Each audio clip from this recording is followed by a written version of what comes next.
All right, let's jump right in. We're going to go back to 1944 to unpack a short but really, really powerful book that's influenced so many people over the years, Neville Goddard's Feeling is the Secret. In this explainer, we're going to break down its core ideas piece by piece.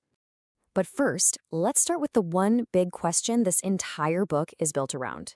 What if the world you see, your health, your finances, your relationships, what if it isn't just happening to you, but is actually flowing from you? What if it's all just a mirror? And that leads us right into the first foundational idea. Goddard's premise is, well, it's pretty radical. He says that consciousness, your own awareness of being, is the one and only reality. Everything else you see, it's just a shadow of that. I mean, listen to how absolute that is. He's not saying your consciousness influences the world. He's saying it is the world. The people, the places, the situations in your life, they're all just your own consciousness, pushed out into 3D space so you can see it. So here's a super important distinction. This isn't about attracting things, like you're some kind of magnet pulling stuff towards you. According to Goddard, you can never get what you want. You only, and I mean only, ever get what you are. You only experience that which you are conscious of being right now. So, if that's the law, how do you use it? Well, Goddard says you first have to understand the two parts of your consciousness, the two minds that are always working together to create your reality. Think of it like this. The conscious mind, that's the captain of the ship. It's the part of you that's personal, that chooses things, that decides on the destination.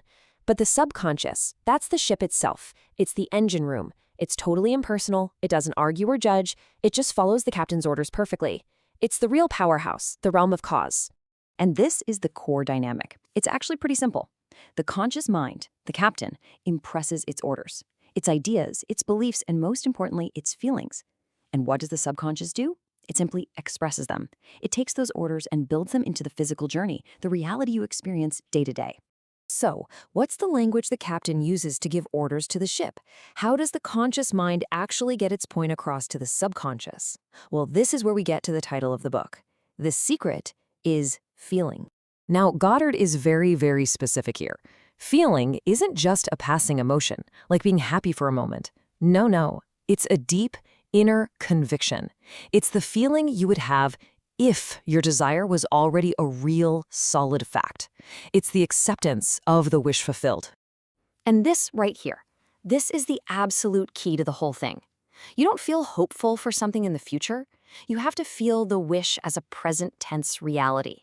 You have to literally occupy the state of being the person who already has what you desire.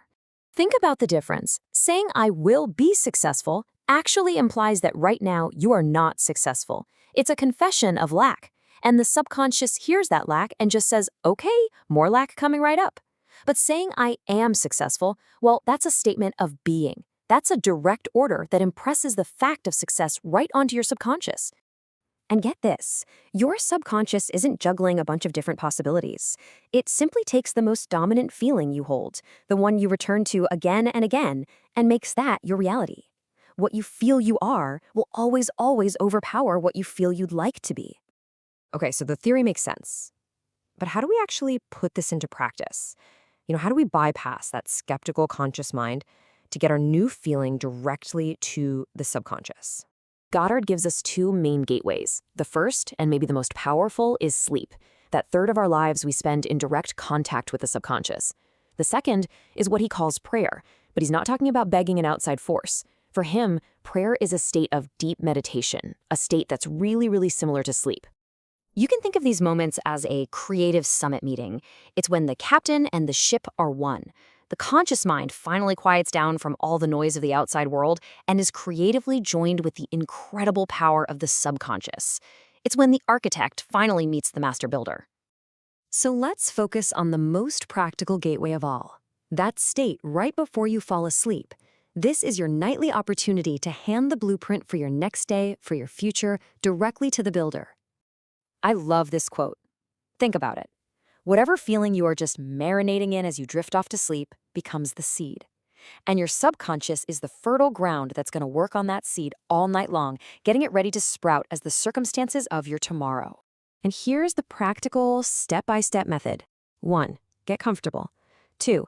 Be crystal clear on what you want to experience as a reality. 3. And this is the most important part. Assume the feeling of it. Ask yourself, how would I feel right now if this were already true? 4. Really sink into that satisfaction, that relief, that joy. And then 5. Just let yourself drift off to sleep while holding that feeling. And the best part is that the process is automatic. You do your part, you impress the feeling, and then you let go. The subconscious never clocks out. It takes that final feeling as its command and immediately starts working out all the ways to express it in your world. So, let's just boil this whole thing down. 1. Your outer world is just a mirror of your inner feeling state. 2. You have two minds, the conscious captain who chooses and the subconscious ship that makes it happen. 3. The language they use to communicate is feeling, the feeling of the wish already being a fact. And 4. The absolute best time to plant that seed is right before you fall asleep. Which leaves us with one final and pretty big question. This isn't just theory, right? It's a tool. So knowing that your last waking moments are literally the seeds of your tomorrow, what feeling are you going to choose to impress on your subconscious tonight? What reality are you going to start creating?